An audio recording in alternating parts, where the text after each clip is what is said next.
Hey everybody, back for another episode. So glad to be done with wiring for a while. So a couple of things to finish up, but for the most part, the harness is done, and we're in good shape there. So very happy about that. As you can see, we got the car up on jacks, and we're fixing a couple little problems under the front, finishing a couple things up, and then we are going to start running fuel lines and kind of get my back brake line going back there. So let's take a look at what we got. No, you're not bringing home another piece of junk.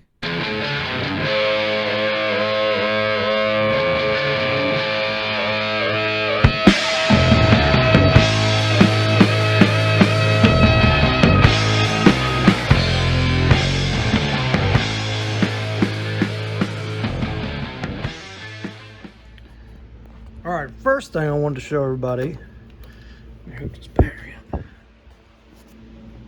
is how good I think this came out. So, there's my dark plexiglass on there, and I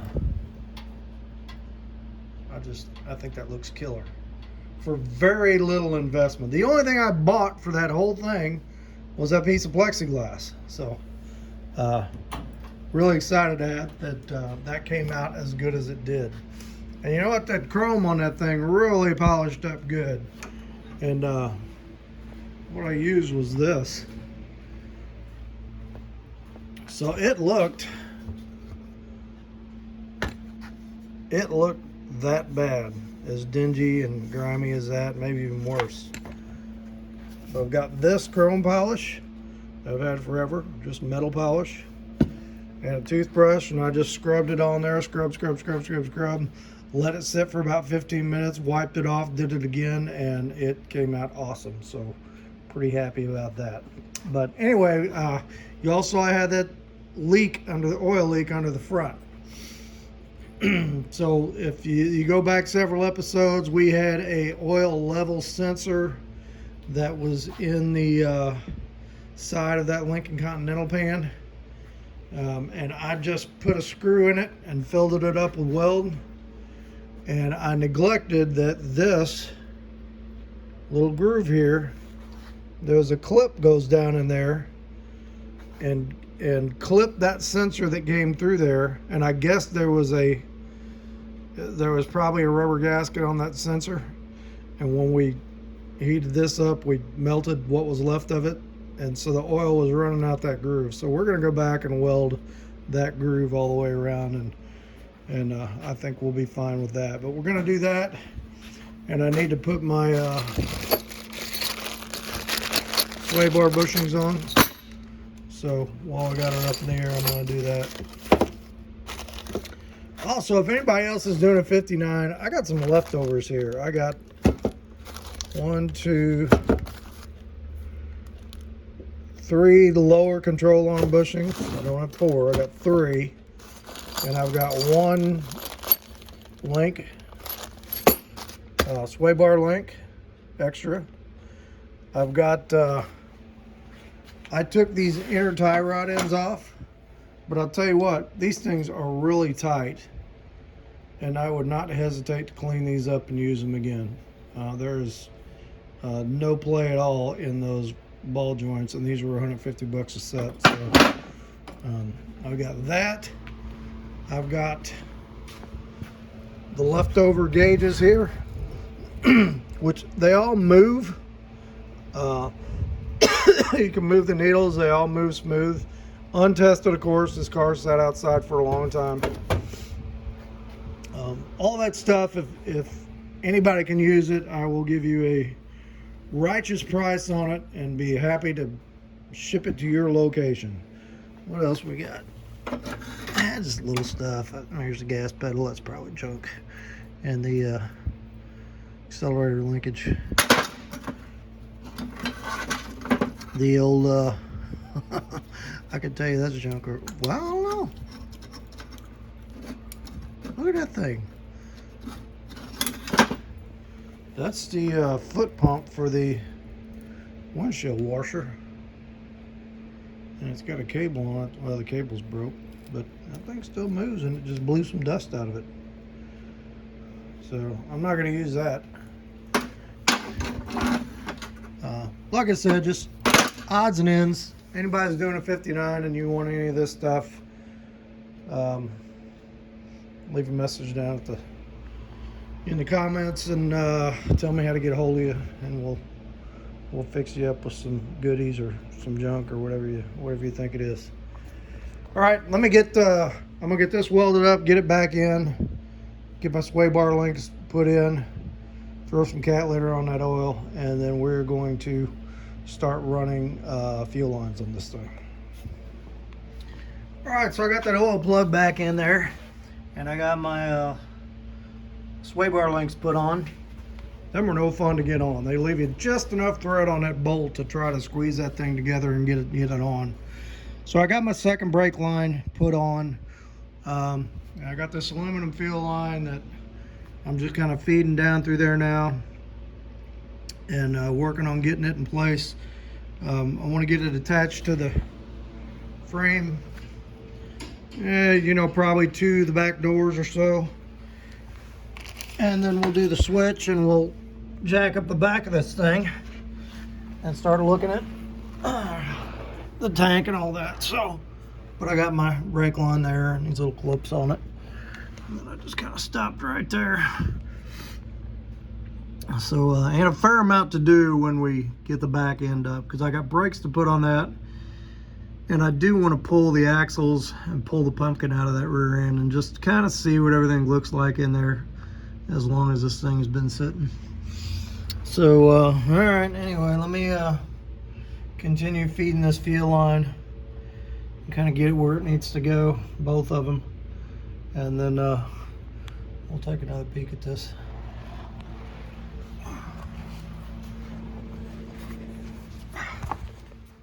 All right, so you can see I got my oil line run down to the open port on the oil pump. So we've got the oil gauge hooked up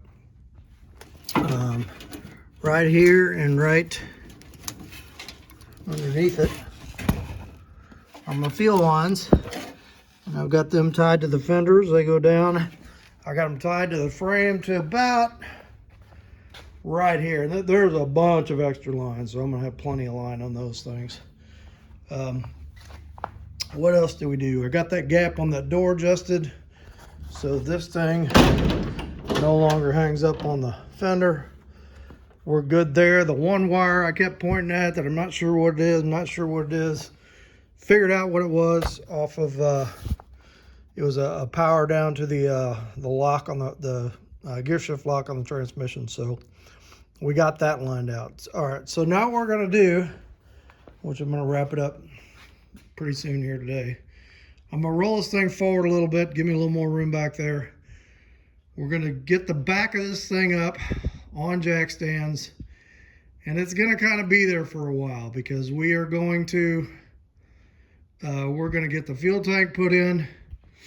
We're gonna finish running fuel lines. We're gonna mount the fuel pump. What else are we gonna do under there? We're going to I got brake lines to finish. I've got brakes to put on the back. I want to pull the axles out. I want to pull the pumpkin out and just see what kind of condition that rear end's in. Maybe we'll slap a pinion seal in it, but lots to do in the back. So that's going to kind of be where it's stuck for a little while, and we'll see how far we get with that on this video. Another thing I got to figure out is I could not find a filler tube for that tank. Now I got the old one back here, and there's what's left of the tank, but it looks like that thing soldered in there, but it's pretty rusty. So this is not going to work. But I'm wondering if I can make the one off of this tank work. I don't know how close they are. We're going to have to come up with something. And yeah, it looks like it's just got a hub there that this thing slid into, and I don't know how they put it in there with some kind of goo or something. I guess I could take this to a muffler shop and just say, make me this piece of pipe. This is too short. That's not gonna work. I don't know. What is that thing? Maybe we can do something with that. We'll take a look and see how that works out. But anyway, first thing is get this thing up in the air in the back, and I think it's where I'm gonna stop for a day. Maybe we'll pick this up in a couple of days. I got a band gig tomorrow. We are mine and my wife's group, Christian group. We are playing out at a local church, doing a little Christmas music program for them. So we got 6 in the group, some good friends of ours, my brother-in-law playing drums, and it's a lot of fun. So that's what we are going to do tomorrow. So no car stuff tomorrow. All right, back in a little bit. All right, so she is elevated, and did a sweep here. I had lots of leaves blown in here, but I pulled these drums off, and there was nothing in them. And man, they are pitted on the bottom. But other than that, these sides, I mean, they're rusty here, but I guess that's where all the water was collected. So I'm gonna try to do the old side grinder cleanup on them and see if they're might be usable or not, or I'll check and see what I can get a pair of drums for. The other one's the same way, but it's missing everything. I gotta find the pins for the. Oh, that is really soft. That feels like a new wheel cylinder. Excuse me. All right, so yeah, I have to get all that brake hardware. I'll tell you what, this thing, it feels pretty smooth. I know it's a one-legger. This is the old early version of the 9-inch from what I understand. But these bearings feel good. I'm still gonna pull them in. And I don't see, just moving this a hair, that's moving too. I don't see much play in this thing at all. Definitely gonna need seals though. Same thing on this drum. You're okay here, you're okay here, but right there, that thing is pitted. I doubt they'd be able to turn that out, so. Yeah, we'll see. Also, a little unboxing, and the new radiator came in. So this is the actual correct radiator for this car, and should be good. I mean, there's my bottom radiator hose, and it's over here, and here's my top here, and where's my top one? Oh, it's right here. So those hoses won't be too crazy. I did go ahead and order the threaded water pump so I can put the mechanical fan back on if we got enough room. This thing was it had a mechanical fan, and then in front of it, it had the radiator shroud with a factory electric fan inside the shroud. I guess that was for AC operation. I don't know if that's all going to fit in here or not. There's pretty much space, but we'll have to see. Let me just see. Yeah, this will fit for sure. Ooh, I don't know about that other one though. We're gonna have to see. That's a 4-core radiator. Hopefully it'll keep it cool. It's funny how they kind of get you on these things. So this, if you look this up on eBay, this brand of radiator, it was like 200 bucks.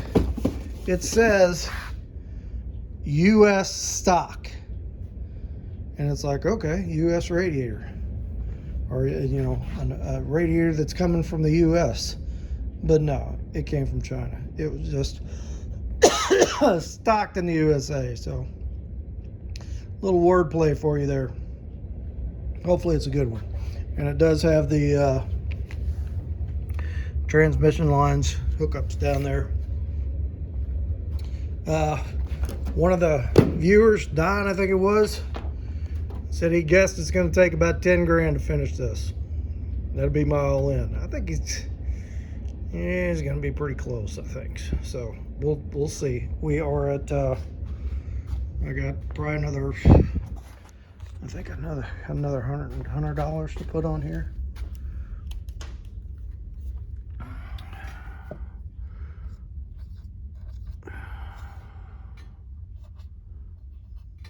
$73.45. So will it take another $2,500 to finish it? I wouldn't be surprised, but we'll see. We'll just keep on scrimping and saving everywhere we can. So, all right, that's that will be it for today, and we'll pick this back up in a day or so. All right. I keep saying I'm going inside. I keep working on more stuff. But anyway, I just thought I would try to get the plug out of this rear end. And unbelievably, it came out with a little heat and I've got a pipe wrench on it. I think we need a new plug. But the good news is, it was low on oil. But the oil really doesn't look bad, and there was no water in it. So that is an excellent sign, I think. I think I'm still going to pull a pumpkin out of it just to, like replace some gaskets and stuff. But the fact that there was oil in it and no water, it's I'm very happy about that. I was afraid I was going to open this thing up and it was going to be complete junk. But it's looking like it's going to be all right. Okay, now I'm really quitting for the night and going inside. All right, so back out here after a couple of days. Man, it is cold. It is like 20 degrees out there, and wind chill. It's windy today. Wind chill's down around the low single digits, so thankfully the heater's working and I'm nice and toasty in here. So we're going to take a look at next what we're going to do on making this fuel tank sending unit work. And a little side note, so I know I've had some people watching. I've had the truck on eBay, run it a few times, and kept dropping the price and dropping the price and dropping the price. And it's like I hit the point where I am not dropping the price anymore. So I don't know if it's just not selling because it's it's so close to Christmas, which is probably a terrible time to sell, but just the weirdness of it too. I mean, it's obviously it's not a daily driver, for the normal person. I mean, I drive it quite a bit because I built it and used the little quirks. So anyway, we're gonna forget about selling it for now. I got a heater for it, which I never put in, so we're gonna put a heater in it. And a couple other things, a door latch for the driver's side that was broke. I got another one, and fixed a few other things on it, and I'm just gonna hang on to it for a while, and then we'll see what happens in the spring. Once the spring shows start up, maybe we'll cruise it out to one of the shows and stick a for sale sign on it and see what happens. So, but if I'm certainly not going to give it away after all that work. So, but we'll just we'll see what happens. I really want to get going on my Suburban idea, but it's just not to be right now. So let's take a look at what we're doing on this fuel tank. I've kind of got some issues we need to work with, but I think I know which way I'm going to go. So let's take a look. Okay, so I got this thing cut up, and this is the bracket the float needs to mount to. Now we got plenty of arm here to bend in another direction and shorten if we need to, but if you can see that or not, let's go back a little bit.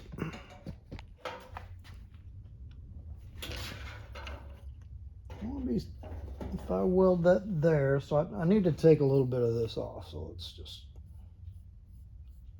let's say about that much.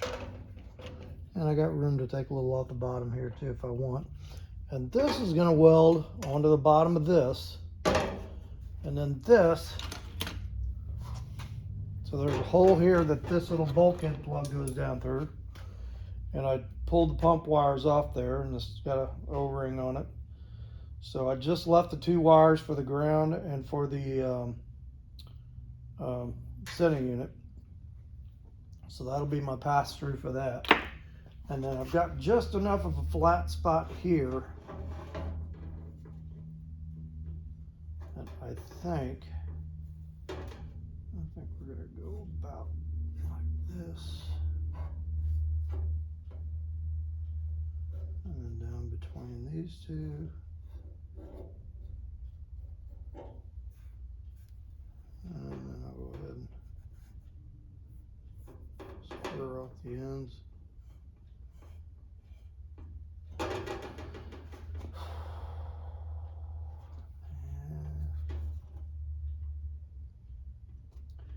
Yeah, I think that's going to give me just enough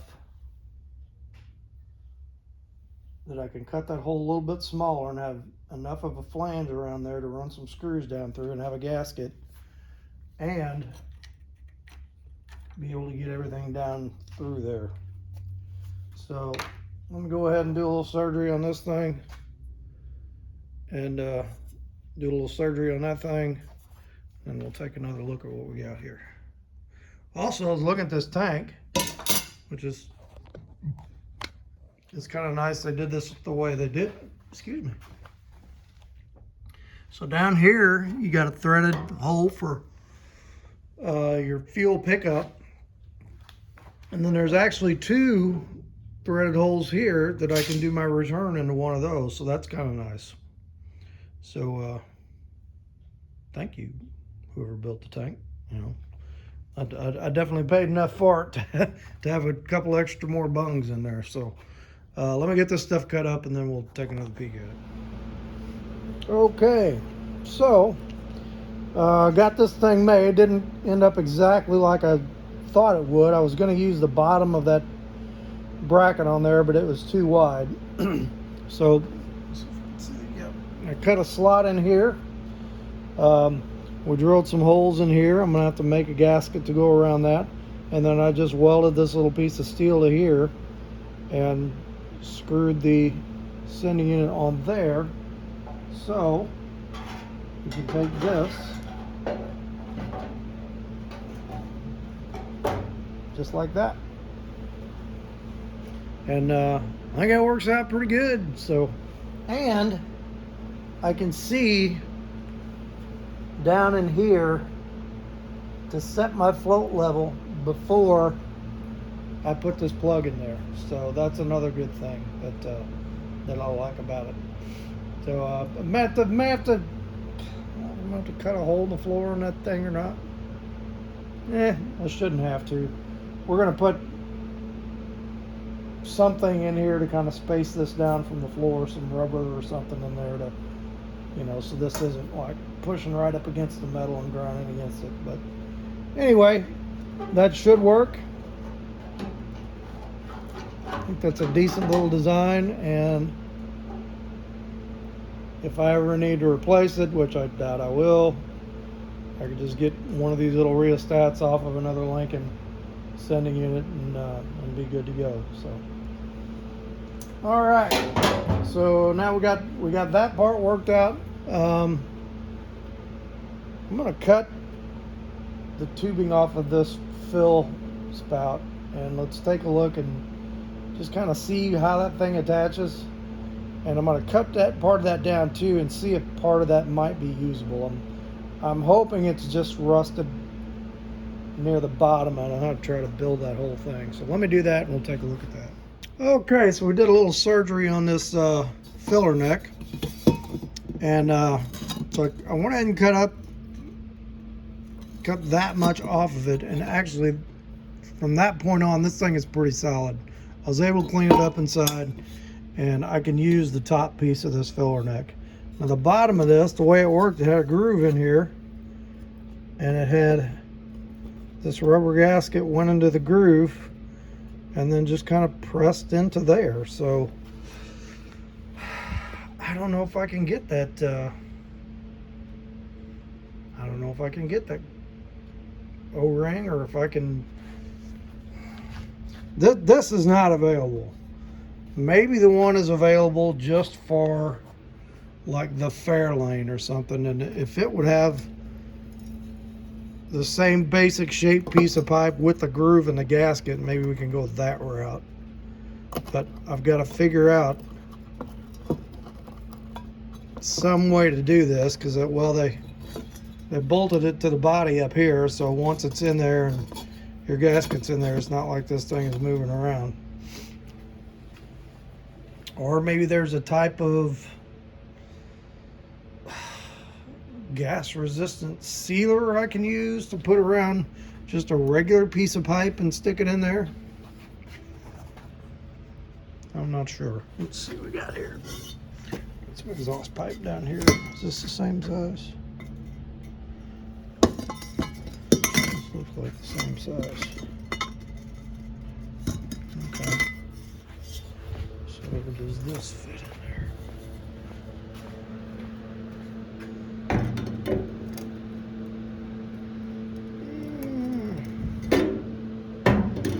If you had a gasket around that and put that in there, that would probably fit.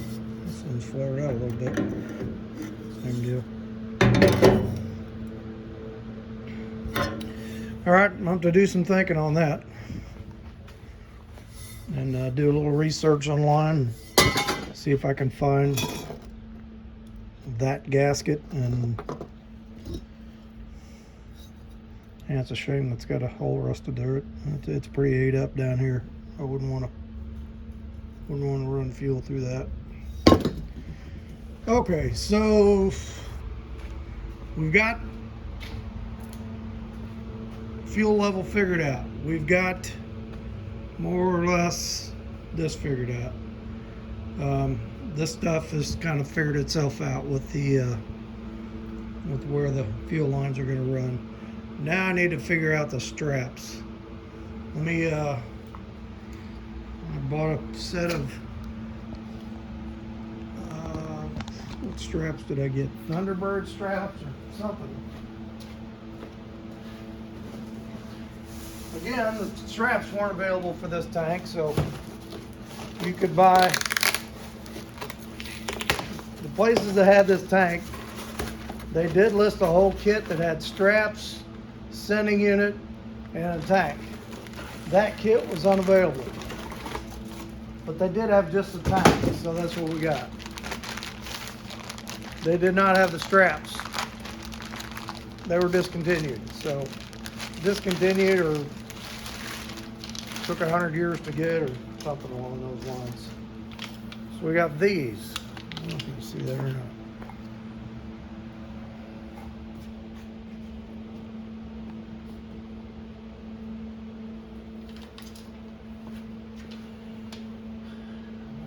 Know how close these. Well, that'll work. That's pretty much exact, actually.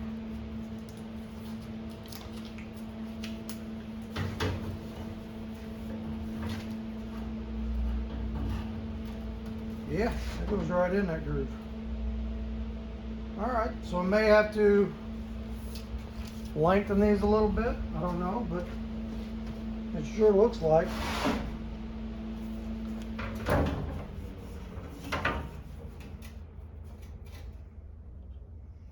Yeah, I mean, it looks like those will work. So we'll have to get the tank up in there and see. All right, let me make a gasket for this thing, and I want to look down here with a flashlight and get my float kind of set where it needs to be, and I want to get this screwed down and mounted permanent in there, and I need to get this guy in there, and then I want to do a little cleanup under there and kind of spray some rust inhibitor up above where the tank is and some rusty spots, and let that dry before we do a test fit on this thing. So let me get that done, and then we'll take another look here. Okay, so I did some online searching last night a lot of online searching last night, and the tube that goes in here with that notch on there and that O-ring, is you just cannot get that thing anymore. I mean, there's only a couple of cars had that. The wagon had it.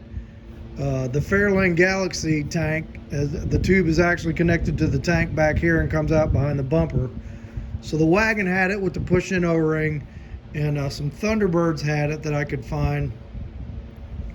Apparently it was a bad system because on both sides of this year, the earlier ones and the later ones, they use a standard piece of hose that went over this with a clamp on it.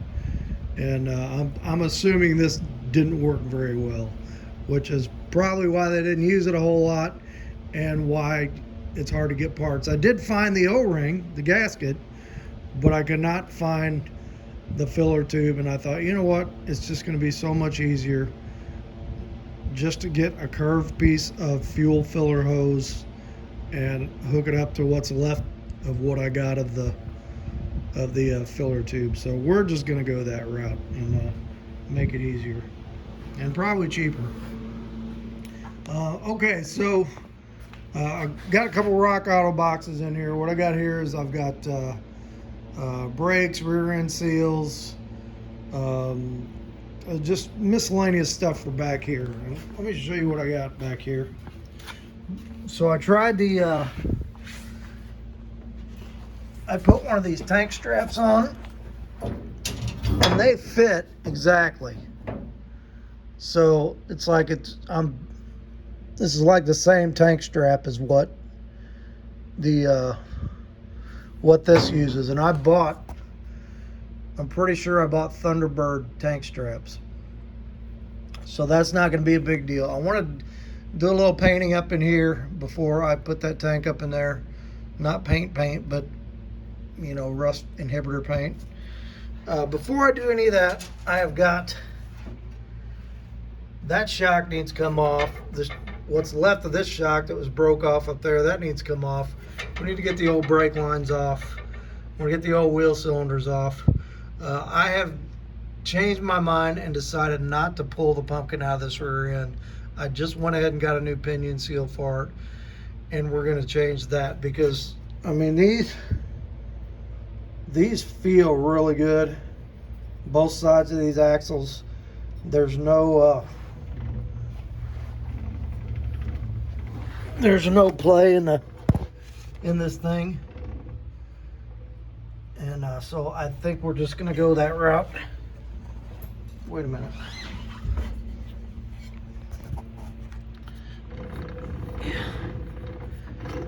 Yeah, this is turning. So I just got a metal splinter. I mean, man, that hurt. All right, so we're just gonna go that route, clean everything up, rebuild the brakes. I'm gonna try to reuse the drums. I'm just gonna change that seal. I said the grease that came out of there looked really good, and no water in the thing. Nothing rough, no play in anything. So I'm not gonna overthink it. We're just gonna fix what we got. All right, so what I'm gonna do now is I'm gonna strip all of this stuff I just talked about off, cut some of this fuel line out of the way. I'm not gonna need all that I've got stretched back there, and get a little paint shot up where that tank goes, and then we'll do a test fit and see how it's gonna go. So let me do all that, and we shall take another peek. All right, kind of show you what we got here. It's hard to show this stuff when it's going on underneath, but we got all the brake lines, the old shocks, the old bolts, the old this, the old that off. I wire brushed all that up under there, sprayed it with some rust converter, let it dry, and then sprayed it with some undercoating. So that's the area above the tank. And then under here,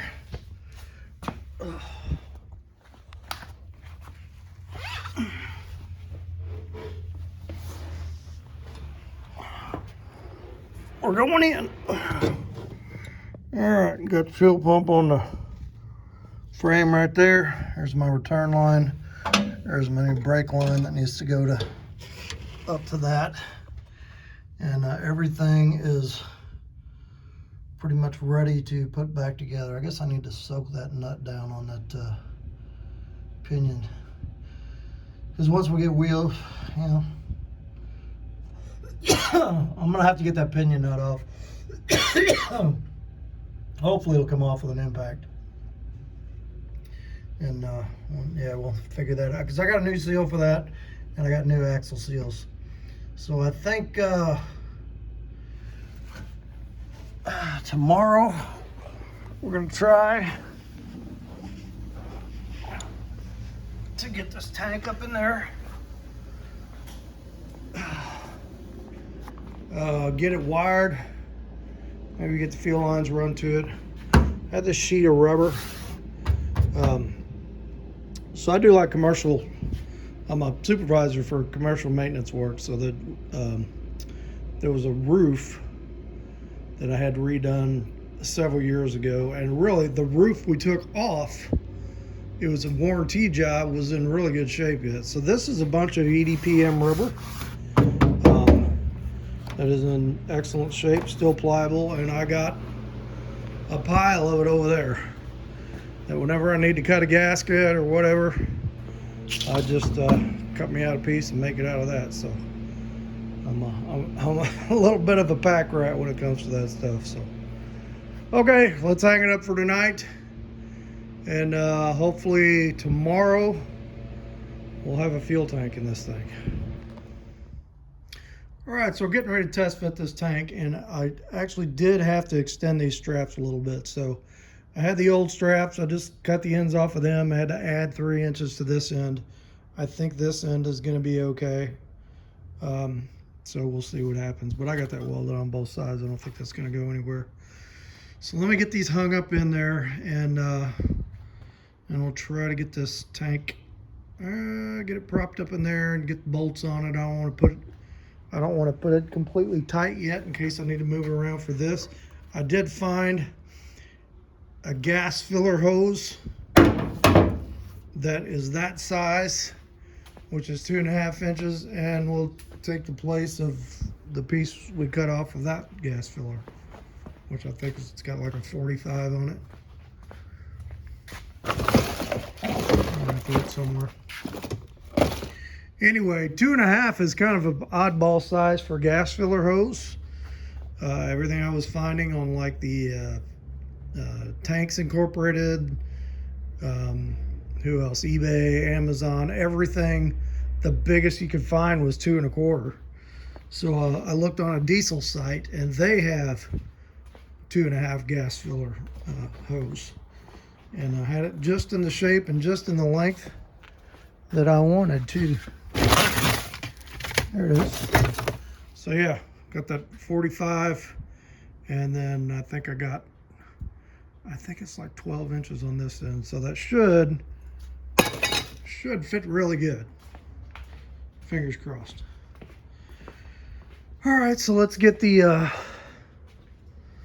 this strap on and get this tank down there and see if we can get it hung up in there. All right, fuel tank is up in there. I just got it loose right now until I get my filter tube in, and then once I get that tightened down, we'll go ahead and tighten her up. But that all worked. I had to extend this hanger a little bit, but my extended straps worked pretty well, so happy with that. And then we got so I got the return line on, and then this wire loom there is the power to the fuel pump and the sending unit. I've got that one plugged, and I need to get another fitting for the fuel supply, and it's, I don't know if you can see it, it's down on the bottom of the tank there, so I need to get an elbow for that. But that is pretty much the fuel system. So that, and I need to connect the lines up on this end. But all right, so I guess that is going to be it for this video. I know this one may be a little bit shorter, but um, the next several days I need to focus on my real job, or the job that actually brings me money. So it's end of the year stuff, so we got some stuff we got to focus on and get cleaned up, and budget things we need to close out. So I'm going to be pretty tied up with that and not be able to get out of here for several days. So we'll just go ahead and end this video with this one, and we will pick this back up next time. Probably next weekend I'll start working on recording another one. And next thing we're going to do is we're going to go ahead and pull the axles out of this thing, pop some new axle seals in it, maybe get the pinion seal out of it. I want to get brakes on it. I got shocks to put on it, brake lines in the back to put on it. Once the brake lines in the back are all fixed, finished up, then I can go ahead and start bleeding this master cylinder out. So we're getting close on that too. All right, well, let's get a word from the Lord, and we will call it on this one. All right, I hope you enjoyed that video. So we got a lot of good stuff done there. You know, if you looked at my old videos, I was agonizing back and forth what to do about a fuel tank. I'm glad I went ahead and got the regular fuel tank for this car. Even though it costs a little bit more money, I think it's going to work out better in the end. I got a place to put my spare tire and all that. So anyway, message for this week. So there is not a better time, I don't think, for us to be ministers of the Lord's word than this time of year during the holidays. So, you know, my wife and I, we have a little music group that we go around and we do some music stuff with. We played at a little church not too long ago. I know a lot of people don't do things like that, you know, but you may be volunteering for things that you can talk about the Lord's word. You know, you're going to run into a lot of people in the stores, and it's a happy time of year. It's a good time to talk about that kind of stuff. Maybe reach out to somebody who needs ministering to. Maybe inviting people to church is another great thing we can do during this time, especially like now. Our church is having a music program, so this is the perfect time to approach somebody and say, hey, my church is having this music program. You know, it's not going to be all that preaching and stuff. You know, it's just going to be good music. Come on out and check it out. That's a good way to get them in the door. So make sure you think about that, and you pray about somebody that the Lord might want you to invite to church. And maybe you're the one that needs to be invited to church. So I'm inviting you now, whether you come to my church in Missouri or whether you go to your own church. You probably want to go to your own church. I know a lot of people seeing this aren't very close. So, but it's all about bearing fruit in our ministry. And I was doing my Bible study this morning and came across this passage. So this is John 15:2, and it says, I am the true vine, and my Father is the vine dresser. Every branch of me that does not bear fruit, he takes away. And every branch that does bear fruit, he prunes, that it may bear more fruit. I am the vine, and my Father is the husbandman. It says in this version, which it doesn't say that in mine. But the point is, are we bearing fruit for the Lord? We can have this great relationship with the Lord, and we can feel really close to him, and we can be doing things at our church. But are we bearing fruit? It's like having a beautiful, what kind of plant? My wife went through this, tomato plant. We had these beautiful tomato plants. They were 5 feet tall. They were awesome looking, had big leaves on it. And we thought, man, we are going to get some killer tomatoes off this thing. And you know what? We got no tomatoes off this thing. So as beautiful as it was, and it had a lot of the good qualities, it didn't bear any fruit. Its most important thing, its biggest purpose, didn't happen.